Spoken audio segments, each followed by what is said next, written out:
나 같은 죄인 살리신. 아야, 이게 뭐야?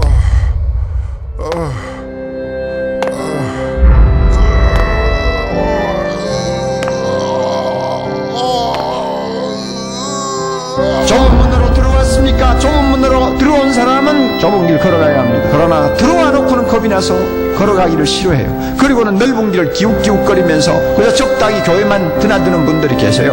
그 결과 반드시 영생을 얻을 수 있다고 아무도 장담할 수가 없습니다. 생명이 실제가 됐다면, 이 신앙이 실제가 됐다면, 이 복음의 진리가 실제가 됐다면, 천국이 실제가 됐다면 억지로 죽지 못해 하는, 그냥 어렵고 힘들고 쥐어짜듯이 하는 이런 신앙생활이란 존재할 수가 없다는 것입니다.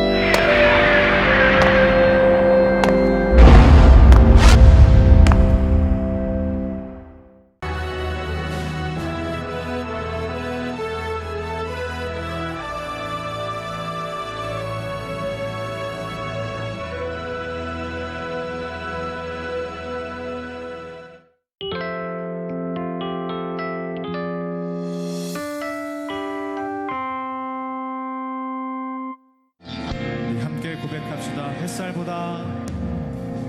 햇살보다 밝게 빛나는 주의 영광,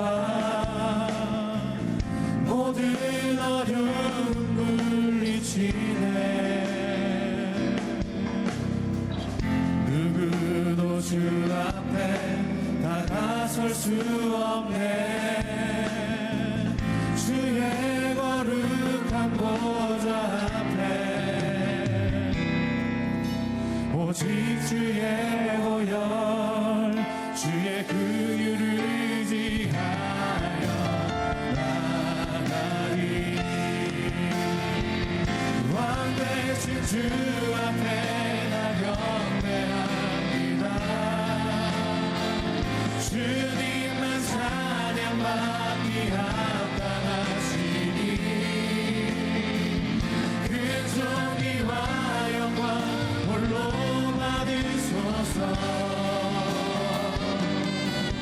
오 주 앞에 나 나갑니다.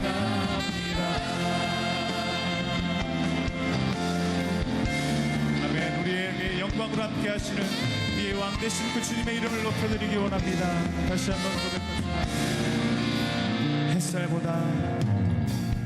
햇살보다 밝게 빛나는 주의 영광, 모든 어둠 물리치네. 누구도 주 앞에 다가설 수 없네. 주의 거룩한 보좌 앞에 오직 주의 보혈, 주의 긍휼을 의지하여 나가리. 왕 되신 주 앞에 나 경배합니다. 주님만 찬양받기 합당하시니 그 존귀와 영광 홀로 받으소서. 오 주 앞에 나 왕 되신 주 앞에,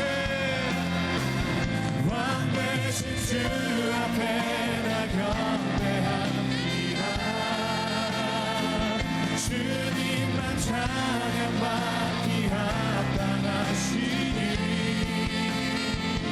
그 존귀와 영광 홀로 받으소서. 오 주 앞에 나 나갑니다. 오 주님 내가 나갑니다. 오 주님 내가 나갑니다. 우리에게 영광으로 함께 하시는 하나님 아버지, 모든 어둠을 물리치고 우리에게 새 일을 행하시는 그 주님을 의지합니다. 하나님, 찬양받기 합당하신 그 하나님의 이름만 높여드리는 이 시간 되게 하여 주옵소서. 감사드리며 예수님의 이름으로 기도합나이다. 아멘. 우리 이 시간 다 함께 우리의 왕 되신 주님께 우리 감사와 영광을 돌려드리기 원합니다. 할렐루야.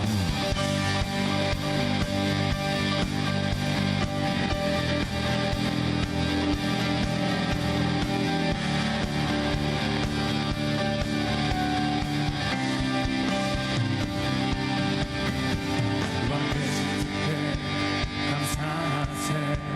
그 사랑 영원하리라. 모든 것 위에 뛰어나신 주 그 사랑 영원하리라. 찬양 찬양. 능력의 손과 펴신 팔로 그 사랑 영원하리라. 거듭난 영혼들을 위하여 그 사랑 영원. 찬양합시다. 찬양 찬양 찬양 찬양. 영원히 신실하신 능력의 하나님 영원히 함께하리.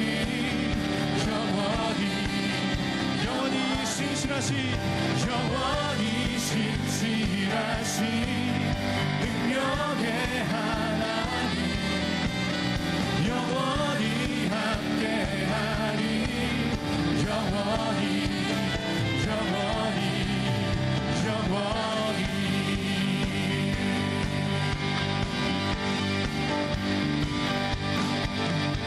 해 뜨는 데서 지는 데까지 그 사랑 영원하리. 믿으십니까?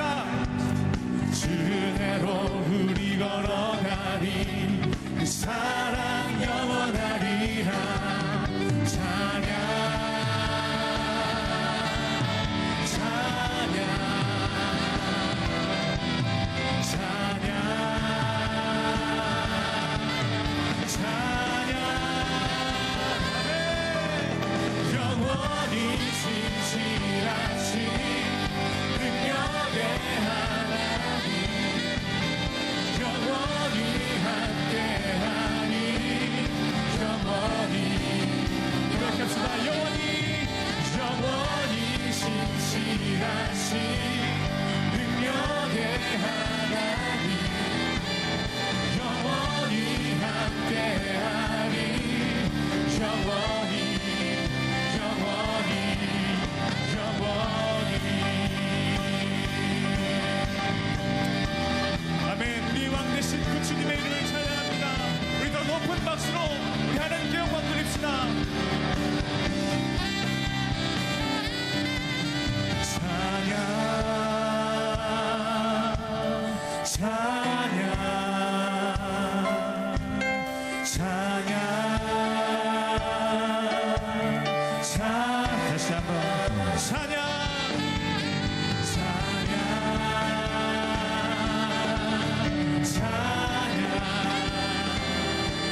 계속해서 주님을 찬양 원합니다. 더 높은 박수로.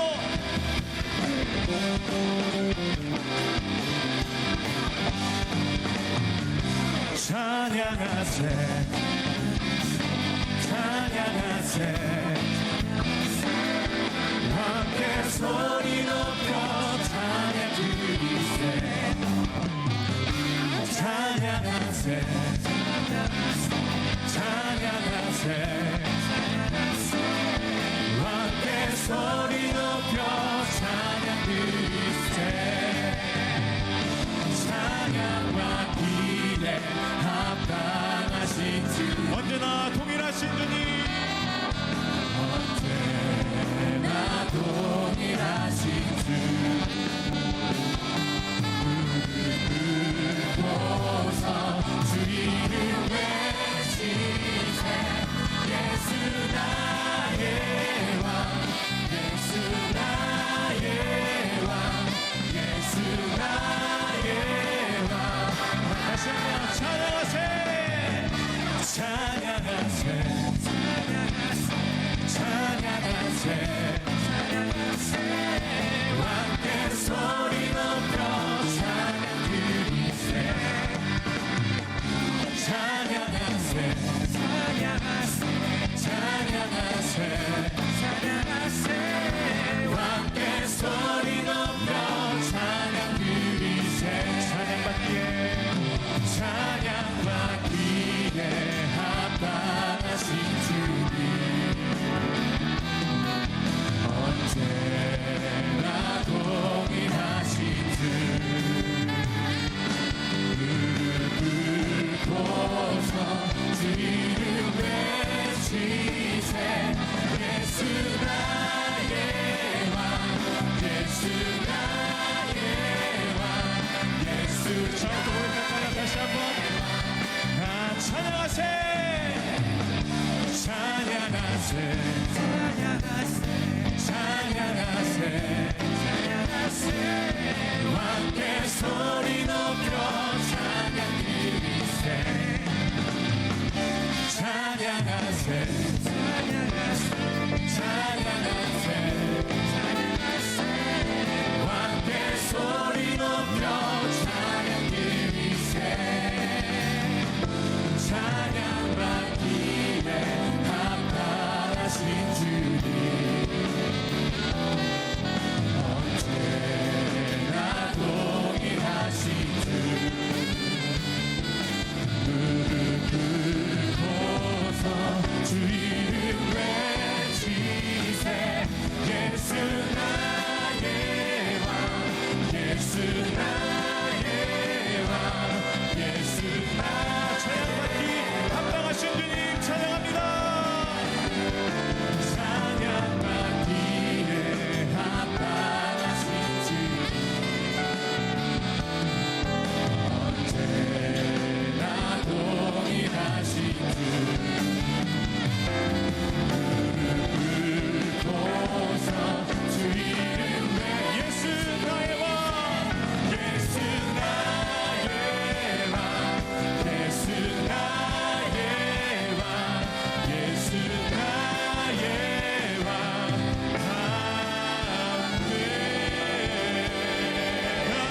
할렐루야.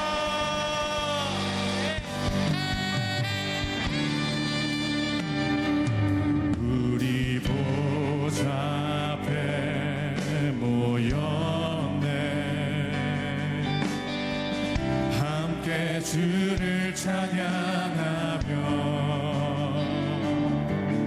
하나님의 사랑 그 아들 주셨네.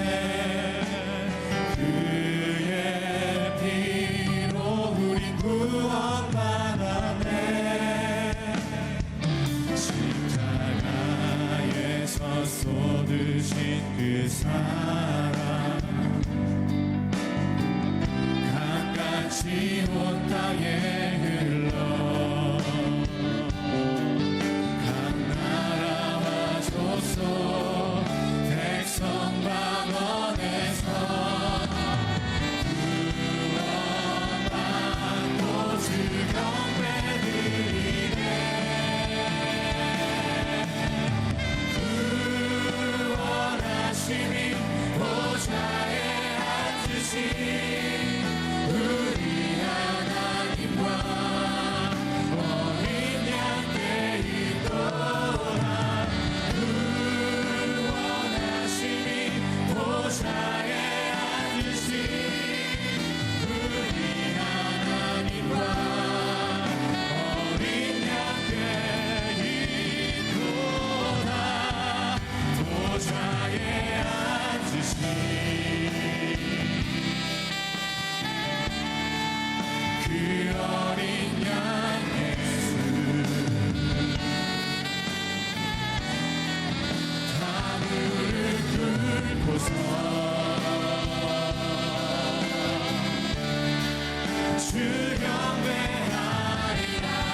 고려 북송 때 시인이었던 소동파가 쓴 이야기 중에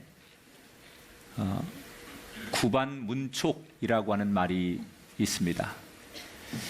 태어날 때부터 앞을 보지 못하는 한 시각장애인이 살았답니다. 어느 날 사람에게 태양은 어떻게 생겼습니까? 라고 질문을 했는데 이 사람이 뭐라고 가르치느냐? 태양은 구리 쟁반처럼 생겼다라고 알려줬답니다. 그러니까 앞을 보지 못하는 이 장애인이 집에 와서 쟁반을 두들겨 보면서 그 소리를 기억해 둡니다. 그리고 어느 날 길을 가다가 저 멀리서 종소리를 듣게 됩니다. 그런데 그 종소리가 자기가 집에서 쟁반을 두드릴 때 나는 소리와 비슷하더라는 거예요. 그때부터 이 앞을 보지 못하는 맹인은 종을 태양이라고 생각하면서 사는 거예요.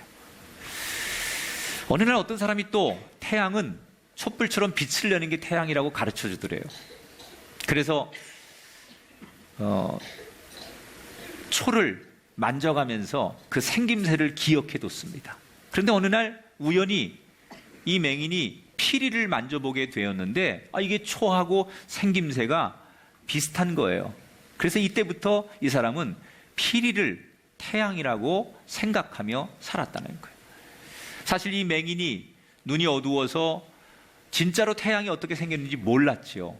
그래서 다른 사람들이 들으면 웃을 일이지만 아주 태연하게 이 사람은 정말로 쟁반과 종과 초와 피리를 태양이라고 평생 여기며 그렇게 우기며 살게 됐다는 거예요. 이것을 구반문촉이라고 말해요. 남의 말만 고지 듣고서 그것이 마치 사실이나 진리인 듯 여겨서 진실을 보지 못하고 어리석게 행동하는 사람들, 그런 것들을 주의하라라는 말로 쓰이는 말, 구반문촉이라는 말. 여러분, 우리의 영혼도 눈이 어두워지면 잘 못 봅니다. 진짜를 가려내지 못합니다. 실상을 제대로 보지 못합니다. 속은 막 썩고 있는데 겉만 그럴싸하고 거룩한 척하면 그게 옳은 줄 알고 따라가기도 하고 그것을 인정하기도 하지요.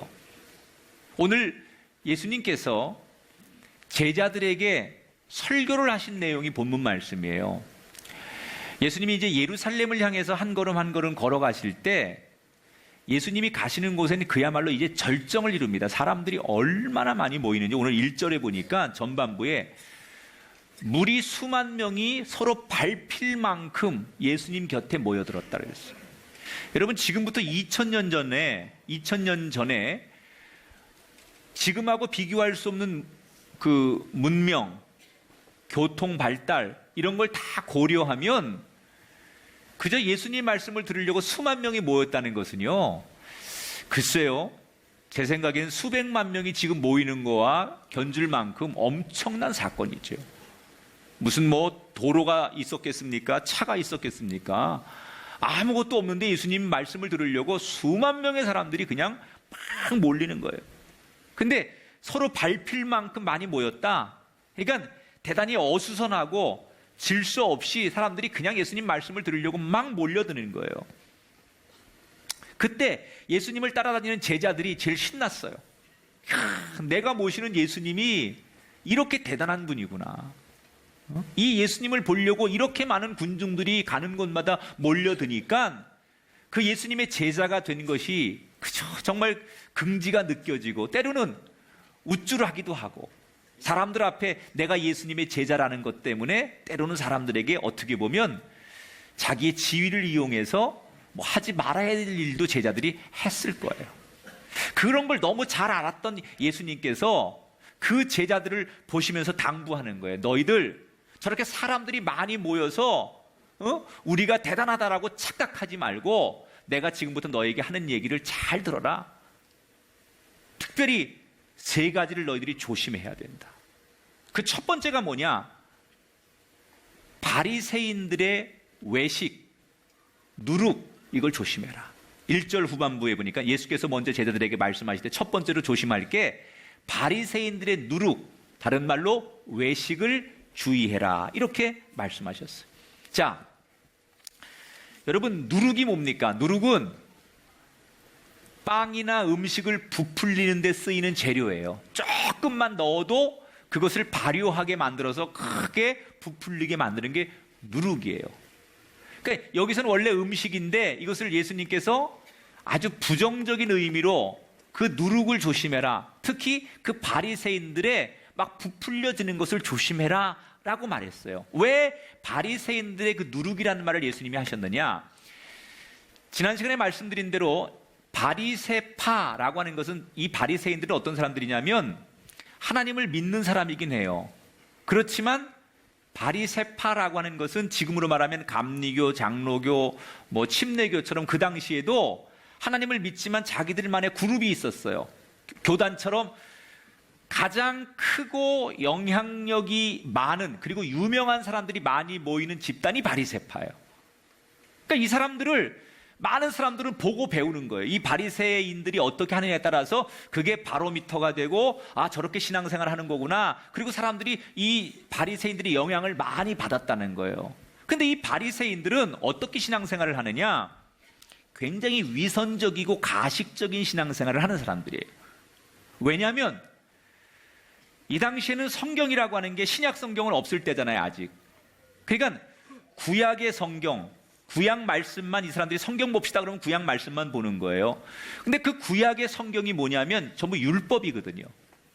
모세 시대 하나님께서 주신 율법인데, 율법은 하나님이 주신 말씀이 맞지만 이 사람들이 그 하나님 주신 말씀에다가 자꾸 자기들의 토를 다는 거예요. 우리로 말하면 안식일을 지켜라, 이렇게 하나님 말씀을 주셨으면 거기다가 안식일을 잘 거룩하게 지키려면 뭐 여행을 하면 안 된다, 손님을 만나면 안 된다, 뭘 하면 안 된다, 뭐 아침에 몇 시에 일어나야 된다, 뭐 어떻게 몸을 씻어야 된다, 음식은 뭐 먹어야 된다, 이렇게 자기들 나름대로 막 규칙을 정하는 거예요. 원래는 좋은 거죠. 거룩하게 하나님 앞에 안식일을 지키기 위해서 조금 더 우리가 힘써서 지켜야 될 것들을 규칙을 만드는 거예요. 그게 요즘으로 말하면 교리예요, 교리. 우리 뭐 교단마다, 교회마다 여러 가지 법칙들이 존재하잖아요. 근데 이게 나쁜 건 아니지만 더 본질적인 것은 말씀이 중요한 건데, 때로는 교리가 말씀보다 중요해요.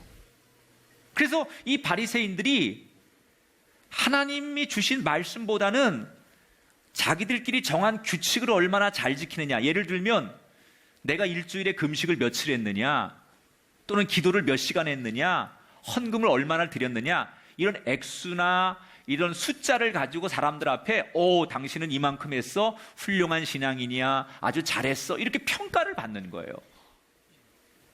그러다 보니까 점점점 사람들이 하나님 앞에 자기 마음으로 예배하고 자기 마음을 드리는 것보다는 사람들이 나를 어떻게 평가하는가, 사람들이 나한테 얼마나 거룩하다고 말하는가, 이런 거에 너무 많은 관심을 갖게 되더라는 거예요. 그래서 앞에 나와서는 거룩한 척하는 거예요. 성전에 나와서는 그리고 거룩한 말을 하고 간증을 하지만 사실은 이 사람들이 실생활 속에는 어려운 사람들의 것을 착취하고 남을 무시하고, 그리고 일반 사람들보다 더 사람들을 이렇게 업신여기기도 하고, 그리고 그 마음속에는 아주 탐욕과 죄악들이 많음에도 불구하고 하나님 앞에 나와서 예배할 때만큼은 거룩한 종교인의 옷을 입은 사람들. 이 외식이라는 말이 뭐냐면 무대에서 가면을 쓰고 연기하는 배우들 같은 것을 외식이라고 하는 거예요. 자기의 본 모습이 아니라 가면을 쓰고 연기하는 거죠. 근데 바리새인들이 그랬다는 거예요. 경건하지 않으면서도 경건하게 보이고 그것을 사람들에게 인정받으면 굉장히 신앙생활 잘하는 거라고 생각하는 사람들이 바리새인들이었다는 거예요. 생각해 보세요. 사람들 앞에 경건한 것과 하나님 앞에 거룩한 것, 어떤 게 중요해요? 우리는 경건 그러는데 그 경건이 뭐예요? 사람들의 평가예요. 이분 참 경건해. 당신 참 경건해. 홀리해. 이건요, 사람들의 평가예요. 여러분, 사실은 우리가 사람들 앞에 이분 참 경건하게 신앙생활 하시네, 이런 평가도 중요하지만 더 중요한 건 하나님 앞에 거룩해야 돼요. 거룩이라는 건 뭐예요? 하나님 앞에 내 죄악을 내어놓고 하나님으로부터 죄 용서함을 받는 은혜를 입는 걸 거룩이라고 해요.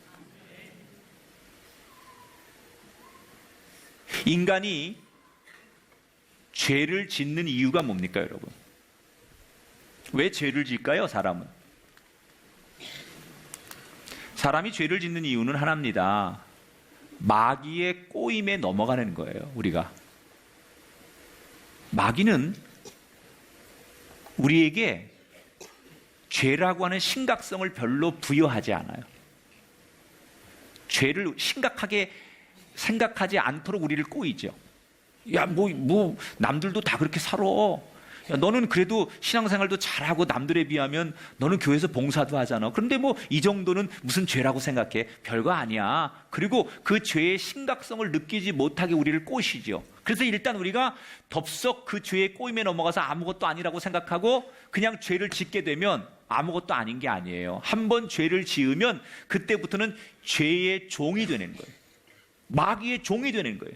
그래서 계속 평생 그 죄에 끌려다니니까 그 죄가 이끄는 대로 또 다른 죄를 짓고 또 다른 죄악 속에 들어가게 되는 거예요. 그러면서 내가 이게 죄가 죄인지를 모르는 거예요. 여러분, 그러므로 우리는 죄를 지은 사람들을 대할 때 어떤 마음이 드냐면, 죄는 미워하되 죄를 지은 사람을 미워하면 안 돼. 이게 예수님의 정신이에요. 사실 우리를 죄짓게 하는 것은 마귀가 하는 건데, 우리가 싸워야 할 것은 영적으로 마귀와의 싸움이 돼야 되는데, 우리는 죄를 지은 현상만 가지고 그 사람에 대해서 자꾸 정죄하는데, 물론 세상의 법은 그렇습니다. 우리 민법, 형법, 세상의 법이라는 것은 죄를 지은 만큼 대가를 지불하는 게 이 세상의 규칙이니까 그렇게 돼요. 그러나 영적인 세계에서는 사람이 지은 인간의 그 죄성은 하나님께 용서를 받아야 되는 거예요. 그래서 언제나 하나님과 예수님은 죄를 미워하지 죄인을 미워하지 않아요. 예를 들어 볼까요? 예수님 당시에 가늠하다가 붙들려온 한 여인이 있었어요. 사람들이 막 씩씩거리면서 머리채를 잡고 한 여인을 끌고 와가지고 광장에다가 탁 패등기 치면서 성난 얼굴들을 하면서 막 그 여인에게 침을 뱉고 욕을 하고 손가락질을 하면서 부정한 여자라고, 그리고는 손에 큰 돌들을 하나씩 들고 이 여인을 당장 내려칠 기세로, 그리고 예수님에게 이렇게 질문합니다. 예수여, 대답해 보시오. 율법에는 이런 부정한 여인은 돌로 쳐서 죽이라고 기록되어 있습니다. 어떻게 해야 됩니까? 맞거든요. 율법에 그렇게 써 있거든요. 예수님께서 그 상황에서 분명히 죄를 지은 여인이지만 그 상황에서 뭐라고 대답을 하십니까? 그 사람들에게 맞다. 율법에 그렇게 써 있고 너희들이 그렇게 할 수 있다. 그런데 돌을 던지는데 나는 죄가 없는 사람이다. 나는 죄인이 아니기 때문에, 의롭기 때문에 이 여자를 심판하고 판단할 수 있는 자격이 있다고 생각하면 돌을 던져라. 그렇지 않으면 나도 죄인인데, 나도 죄성이 내 안에 있는데, 드러나지 않아서 그렇지 이 여인 못지않은 죄를 가지고 있는데 이 여인만을 향해서 내가 손가락질할 자격이 없다고 생각하면 돌아가라 라고 얘기하시는 거 아니에요. 결국 한참 만에 사람들은 그 말씀의 가책을 느끼고 어른들부터 돌을 내려놓고 한 사람 한 사람 돌아서게 되고, 텅 빈 그 덩그란 그 광장에 결국 그 여인과 예수님만 남게 돼요. 그리고 예수님 뭐라고 말씀하세요? 나도 너를 정죄하지 않으리니 가서는 다시 이와 같이 살지 말아라. 죄를 미워하셨지 그 죄인을 미워하지 않는 거예요. 여러분, 우리가 싸워야 할 것은 사탄의 꼬임에 넘어가지 않아야 되고, 우리를 유혹하는 마귀와의 싸움에서 이기는 분이 되시기를 주의 이름으로 축원합니다. 응? 항상 우리가, 그래서 우리가 죄를 짓지 않으려면 하나님을 두려워해야 돼요. 사람을 인식하고 사람에게 평가를 받고 사람이 나에게 뭐라고 얘기해 주는지 우리가 그걸 따라가면 항상 우리가 죄에 노출될 수밖에 없고 사람들로부터 인정받는 건 한계가 있어요. 그 죄로부터 벗어나려면 하나님을 두려워할 때 우리의 삶이 죄를 이기는 인생이 될 줄 믿습니다. 그 바리새인들은 사람에게 어떻게 하면 높은 점수 받고 잘 보이고 거룩하다는 소리 들을까, 이거에만 관심 갖고 그 마음속에 진정성이 없는 그 외식. 그런데 이 바리새인들이 그 당시에 그렇게 신앙생활을 하는 걸 유대인들이 영향력 있는 사람들이니까 신앙생활은 저렇게 하는 거구나, 하나님 앞에 예배는 저렇게 드리는구나. 그리고 그 당시 많은 유대인들이 바리새인들을 막 따라가는 거예요. 누룩처럼 유행처럼 번지는 거예요. 여러분, 얼마나 유행이라는 게 빠릅니까? 누가 영향력 있는 사람이 그렇게 말하면 그게 마치 진리인 것처럼, 우리 사회도 어느 교회가 한번 그거 하면은 이 한국 교회들이 전부 그렇게 하는 것이 마치 유행처럼 번지는 것처럼, 그 당시에도 이 바리새인들의 가식적이고 이런 위선적인 신앙생활을 사람들이 신앙생활은 하나님 앞에 잘 보이는 게 아니라 저렇게 사람들 앞에 잘 평가받으면 되는구나 라고 그렇게 생각하면서 이 모든 유대인들이 그 바리새인들을 쫓아갔는데, 예수님께서 제자들에게 너희는 저 바리새인들을 쫓아가지 말아라, 신앙의 본질은 그런 게 아니다 라고 가르치는 거예요. 두 번째, 예수님이 뭘 조심하라고 하느냐, 따라합시다. 사람을 두려워하지 말고 하나님을 두려워하라. 미국에서 가장 큰 그 전구 제조 공장이 호손 웍스라고 하는 회사예요. 여기서 한 가지 실험을 했습니다. 작업 현장에 조명의 밝기와 제품 생산에 어떤 연관성이 있을까? 쉽게 말하면 조명을 얼마나 밝게 해주느냐에 따라서 일의 생산성이 높아질 거다, 이런 가설을 세우고 이 사람들이 그걸 증명하기 위해서 실험을 하는 거예요. 두 그룹을 딱 놓고서 한쪽에는 원래부터 밝은 조명을 탁 세게 해주면서 일을 시키는 거예요. 그리고 한쪽은 적당한 조명을 주다가 점점 조명을 밝게 해주는 거예요. 그러면 조명이 점점 밝아지면 일의 생산성이 많아질 거다라고 가설을 세우고 이걸 증명하려고 실험을 하는 거예요. 그런데 실험을 했는데 양쪽 다 생산성이 높은 거예요. 이쪽만 높은 게 아니라, 조명을 점점 밝게 해줘서 더 생산성이 높아지는 게 아니라 원래부터 환하게 밝혀줘도 생산성이 높아지더라는 거예요. 그런데 이상한 거는 딱 실험을 그치자마자 갑자기 양쪽 다 생산 효율성이 확 떨어지는 거예요. 이건 뭘까? 자기들이 세운 가설이 안 맞는 거예요. 그래서 연구진들이 이 실험의 결과를 토대로 다시 관찰을 하고 이것을 대표적으로 다시 재실험을 하고 가설을 세운 사람이 하버드 대학교의 엘튼 메이어라고 하는 교수가 새로운 실험을 합니다. 그리고 찾아낸 게 뭐냐면, 조명의 밝기 때문에 일의 생산성이 높아지고 안 높아지고 그게 문제가 아니라 생산성이 높아졌다 갑자기 떨어지는 이유를 밝혀냈는데, 알고 봤더니 실험 참가자들이 실험을 하는 동안 관찰자들이 연구진들이 자기들을 관찰하고 지켜보는 것을 의식하는 동안에는 생산성이 올라가더라는 거예요. 근데 실험 끝났습니다, 이제 더 이상 당신들 평가하지 않겠습니다, 그리고 사람들이 돌아가 버리니까 그때부터 생산성이 떨어지더라는 거예요.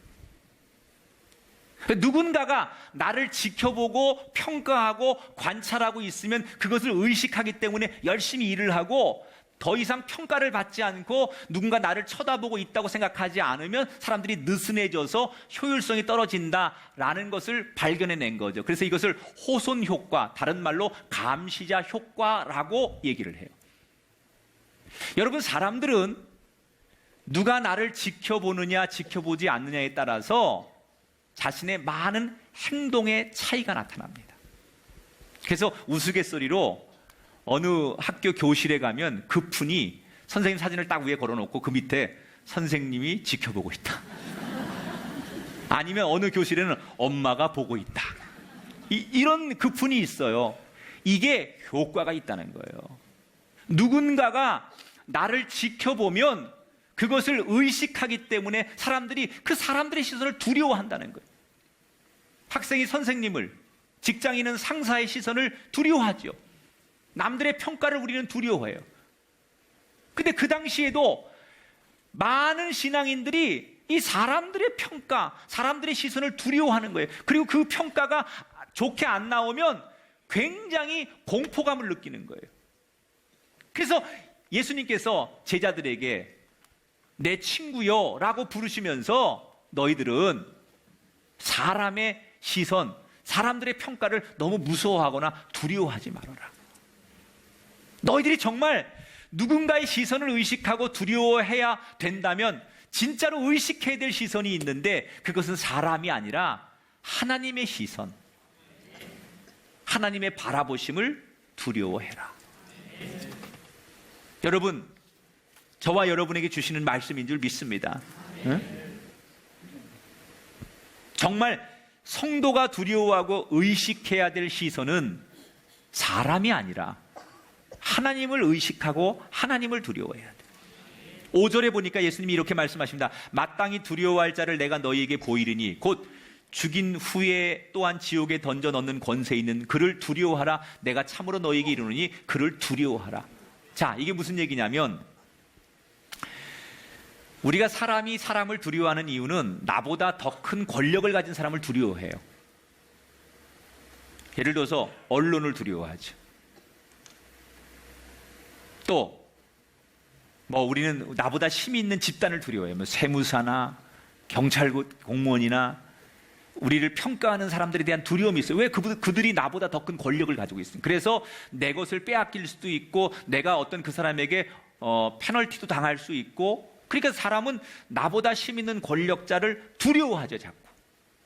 그런데 예수님 뭐라고 말씀하시느냐?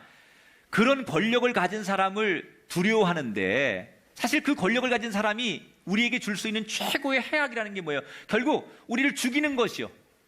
우리를 죽게 할 수 있죠. 힘 있는 사람이 옛날에 보면 힘 있는 군인들이, 장수들이 힘없는 사람을 죽이는 거죠. 인간이 인간을 가장 비참하게 하는 게 마지막에 죽이는 거예요. 그런데 그렇게 우리를 죽이려고 하는 그 권력자보다 더 두려운 권력자가 있는데 죽이는 것까지는 인간이 할 수 있어도 죽고 난 다음에 그 죽은 삶을 다스릴 수 있는 권세를 가지고 있는 분은 인간이 아니라 하나님이라는 거예요. 인간은 사람을 죽게까지는 할 수 있어요. 그런데 죽고 나서 그 인간의 영혼이 천국 갈 것이냐 영원히 지옥 갈 것이냐에 대한 권세는 인간 누구에게도 없다는 거예요. 그 권세는 하나님께 있다는 거예요. 그런 권세를 가진 하나님을 두려워하라는 거예요. 우리는 너무 우리 앞에 보여지는 세상의 권세를 두려워하지만 정말로 이 세상에 어떤 권세를 가진 사람보다 더 큰 권세를 가진 하나님을 두려워할 수 있어야 돼요. 그러면서 제자들에게 너희가 하나님을 두려워하면 하나님께서 너희들을 지켜주실 것이다. 그러면서 6절, 7절에 뭐라고 예를 드시냐면 참새 5마리가 2 아사리온에 팔리는 것이 아니냐. 그러나 하나님 앞에는 그 하나도 잊어버리는 바 되지 아니하는도다. 너희에게 심지어 머리털까지도 다 세신 바 되었나니 두려워하지 말라. 너희는 많은 참새보다 더 귀하니라. 이게 예를 든 건데 무슨 예를 든 거냐면 이런 겁니다. 이 당시 가장 시장에서 흔히 볼 수 있는 게 참새예요. 유대인들이 가장 서민들이 많이 먹는 음식 중에 하나가 참새 요리였대요. 그러니까 참새가 지금은 공해 때문에 이 참새 보기에 좀 어렵지만 2000년 전에는 하여튼 가장 흔한 게 참새였습니다. 제가 어릴 때만 해도 메뚜기, 개구리, 뱀, 이런 거, 우리는 칡뿌리 이런 거 엄청 먹었습니다.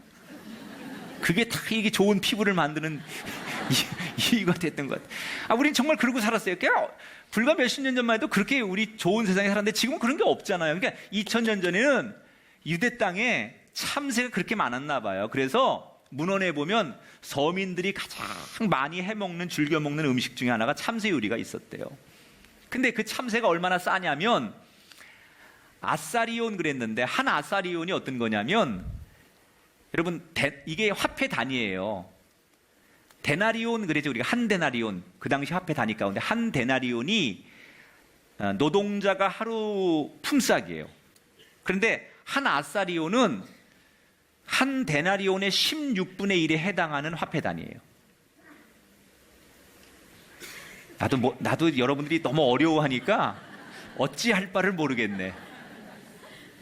근데 성경에 참새 두 마리가 한 아사리온에 살 수 있는데 두 아사리온을 줬더니 5마리를 줬다는 건 뭐냐면 덤으로 한 마리를 더 주는 거예요. 우리가 왜 1,000원어치 사면 하나 주는데 2,000원 사면 3개 덤으로 주듯이 1+1 행사가 이때부터 있었던 거예요. 그러니까 그 정도로 아주 값싸고 사람들이 흔히 거래하는 참새가 있었는데 그걸 다 이제 유대인들은 아는 거예요. 예수님께서 그 예를 들면서 그렇게 값싸고 그냥 아무나 살 수 있는 그 참새도 하나님이 다 그 참새가 날고 떨어지는 것도 하나님이 지키시고 허락하시고 알고 계신데 하물며 너무 존귀한 그 참새에 비하면 너무 존귀한 우리를 하나님께서 지키지 않으시겠느냐. 그 참새 한 마리 한 마리까지도 하나님의 손에 의해서 움직여지고 하나님께서 관심을 가지시는데 하물며 그 참새보다 훨씬 존귀한 우리를 하나님께서 지키시지 않고 돌보시지 않겠느냐. 그러면서 뭐라고요? 하나님이 우리의 머리털이 몇 개까지인지도 다 아신다는 거예요. 그래서 어떤 분이 그래요. 나는 하나님 고생 안 시키려고 머리 일부러 벗겨진 거라고. 뭐 그것도 좋은 해석이야. 여러분, 하나님은 우리를 지켜보고 계십니다. 우리를 살피고 계십니다. 우리를 돌보고 계십니다. 우리가 누군가의 시선을 의식해야 한다면 그것은 사람의 시선이 아니라 하나님이 날 지켜보고 계신다. 하나님이 날 살펴보고 계신다. 하나님이 날 돌보고 계신다. 이렇게 생각할 때, 하나님을 의식하며 살 때 우리의 삶이 건강해지게 될 줄 믿습니다.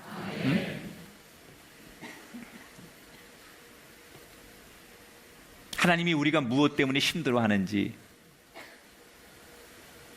어떤 일 때문에 상처받았는지, 우리가 해결하지 못하는 어려움이 뭔지 다 알고 계세요. 근데 우리는 너무너무 자주 쉽게 하나님이 나를 돌보시고 있다는 것을 잊어버려요.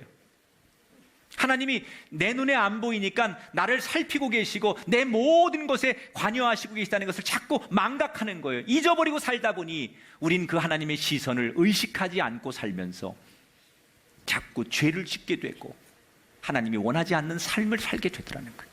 그래서 오늘 이 제자들에게 예수님이 부탁하신 게 두 번째가 뭐예요? 사람을 두려워하지 말고 하나님을 의식해라.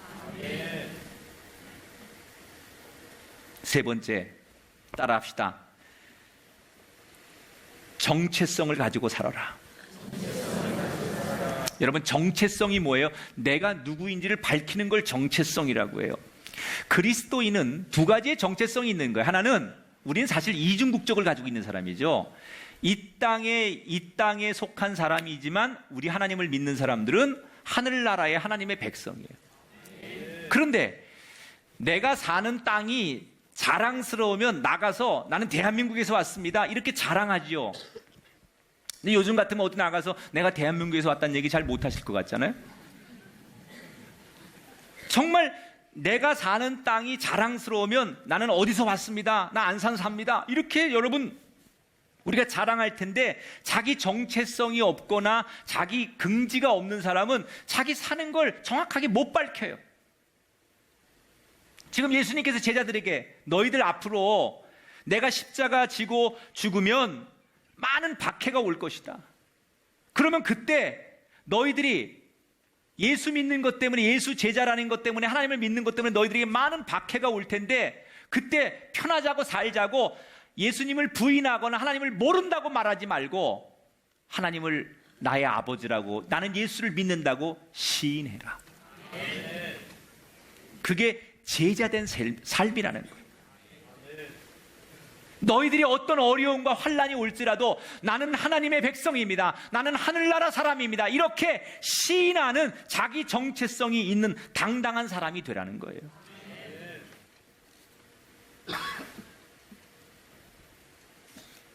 8절 9절 읽어봐요. 예수님께서 하신 말씀이에요. 중요한 얘기예요. 시작. 누구든지 사람 앞에서 나를 시인하면 인자도 하나님의 사자들 앞에서 그를 시인할 것이요, 사람 앞에서 나를 부인하는 자는 하나님의 사자들 앞에서 부인을 당하리라. 여러분, 당시에 많은 기독교인들이 핍박을 받았어요. 그러면 예수 믿는 것 때문에 핍박을 받으니까 사람들이 더 이상 힘들어서 예수님께 등을 돌린 일도 있었어요. 그런데 어떤 핍박이 오고 고문이 오고 사는 게 힘들어도 끝까지 하나님만 바라본 사람들이 있었어요. 그 사람들이 누구예요? 초대교회 순교한 사람들이에요. 그래서 카타콤이 나오는 거고, 여러분, 그 순교자의 피가 나오는 거예요.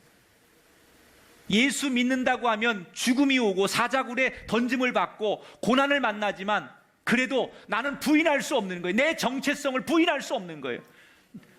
내가 힘들더라도 하나님을 부인할 수 없는 거예요. 나는 하나님의 자녀인 게 맞습니다. 난 하나님을 믿습니다. 난 예수님을 믿습니다. 예수님이 나의 그리스도이십니다. 이것을 시인하는 거예요.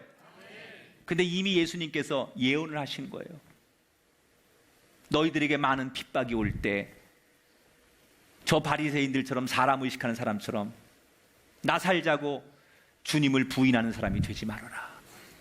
너희가 어떤 핍박 속에도 나를 너희들이 시인하면 하늘에서 아버지가 너희를 시인하겠지만 너희들이 나를 부인하면 인자도 너희를 부인할 것이다. 여러분, 하나님 앞에 인정받기를 원하십니까? 어느 곳에 가든지 내가 그리스도인임을 인정하시고 시인하시고 당당하게 고백할 때 하나님도 여러분을 인정하고 시인하고 축복해 주실 줄 믿습니다. 따라합시다. 나는 그리스도인입니다. 이걸 여러분 사실은 밖에 나가서 우리가 말하는 순간 불편해져요. 솔직히 저도 밖에 나가서 모르는 사람한테, 일반인한테 제가 목사입니다 이렇게 말하는 순간부터 불편이 많아요. 불편해. 내가 목사라고 그러면 목사가 저런 거 먹나? 이렇게 쳐다보기 시작하고, 목사라고 말하는 순간부터 사람들이 색안경을 끼고 보고 다르게 평가하고, 그전에는 그냥 다른 일반인으로 보면 아무렇지도 않게 봐요. 근데 내가 목사라는 것을 밝히는 순간부터 불편해져요. 여러분도 직장이나 밖에 나가서 나는 예수 믿는 사람입니다. 난 기독교인입니다. 내가 저 안산에 꾸며기 다닙니다. 이렇게 말하는 순간 여러분 불편해지죠. 왜? 사람들이 괜히 여러분한테 야, 예수 믿는데 왜 그렇게 행동하느냐? 하나님을 믿는다면서 왜 그러냐? 야, 교회 다니는 사람들 왜 그러냐? 여러분 그렇잖아요. 괜히 나가서 내가 예수 믿는다고 말하는 순간부터 불편이 얼마나 많은지 몰라요. 그래서 차라리 편하게 살고 싶어서 예수 믿는 걸 공개 안 하고 하나님 믿는 걸 공개 안 하고 그렇게 살면 편하네요. 그러니까 부인하는 거죠. 시인 안 하는 거죠. 나 예수 믿는다고 얘기 안 하고, 나 교회 다닌다고 얘기 안 하고, 신앙인이라고 얘기 안 하고 그냥 숨기고 조용하게 지내고 싶은 거예요. 근데 예수님 뭐라고 그랬어요? 아니다. 용기를 내어서 시인해라. 여러분, 그럴 때 여러분의 인생이 해같이 별같이 빛나게 될 줄 믿습니다. 이 말씀은 제 말씀이 아니라 주님의 말씀이에요. 그럼에도 불구하고 용기를 내어서, 요즘 같은 세상에 내가 교회 다닌다고 말하는 건 용기가 있어야 돼. 정말로. 식당 가서 여러분 용기 있게 남들을 다 그냥 회식하고 술 먹을 때 나는 다 두 손 모고 아프지 감시합시다. 용기가 있어야 돼. 용기가. 근데 그 용기가 어디서 오냐는 거예요. 오늘 그 예수님 마지막 11절 얘기가 그거예요. 그 용기는 우리의 의지와 지식에 의해서가 아니라 성령의 도움을 받을 때 가능하다.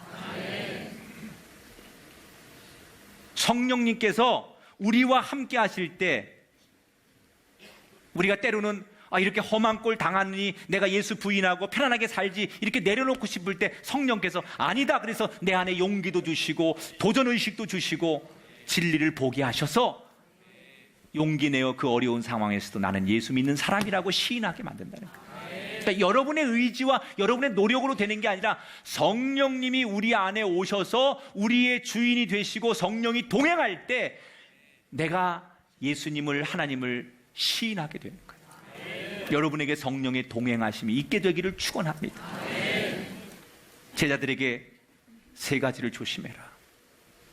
저 바리새인들의 외식, 그런 척하는 그래서 마치 유행처럼 번지는, 저렇게 신앙생활하는 것이 멋있는 거고 그게 하나의 이 시대의 문화처럼 여겨지는 그런 것을 너희는 절대 따라가면 안 된다. 사람들의 평가, 사람들의 시선, 이 두려움보다는 진짜 하나님을 두려워하고 하나님이 날 지켜보고 계시다는 사실을 늘 염두에 두고 살아라. 우리의 정체성은 나는 하나님 나라의 백성이기 때문에 어디 가서든지 나는 하나님의 자녀입니다. 나는 크리스찬입니다. 나는 꿈의 교회 교인입니다. 이렇게 말할 수 있는 용기, 그 용기는 성령이 함께 하실 때만 가능하니, 내가 떠난 그 자리에 성령이 너희와 함께 왔을 때 그 성령과 동행하는 인생이 되어라. 할렐루야. 여러분 모두 이 말씀이 여러분에게 주시는, 이 시대를 살아가는 우리에게 세상의 문화를 쫓아가려고 하고 예수 믿는 게 때로는 불편하기 때문에 편하게 살고 싶어서 예수를 내려놓고 싶어하는 갈등 속에 있는 우리에게 주님께서 당부하시고 명령하시는 또 다른 음성이 되기를 주님의 이름으로 축원합니다.